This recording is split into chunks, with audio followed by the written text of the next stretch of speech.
যেই ঘরে টেলিভিশন চলে মনে রাখবেন ওই ঘরে মূর্তি পূজা হয়।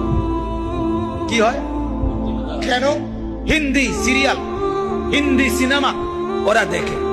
আর হিন্দি সিরিয়ালের একটা নীতি, তারা ঘুরাইয়া ফিরাইয়া তাদের সিনেমার ভিতরে তাদের হিন্দুদের দেব দেবীকে বারবার সেটা ঘুরাইয়া এনে দেখা, যার ফলে অটোমেটিকলি ওই ঘরের মানুষগুলো ওই হিন্দুদের দেব দেবীকে ঘরের মধ্যে বসে, মুসলমানের ঘরে নিজের টাকায়, নিজের ঘরে নিজের বিদ্যুৎ, নিজের এসি, নিজের লাইন, সব নিজের ওয়াইফাই, সবকিছু দিয়ে মূর্তি পূজা দেখতেছে, সমর্থন করছে সন্তান এবং পরিবারের জন্য। তাহলে নিশ্চিত যে ঘরে টেলিভিশন চলে ওই ঘরে মূর্তি পূজা চলে।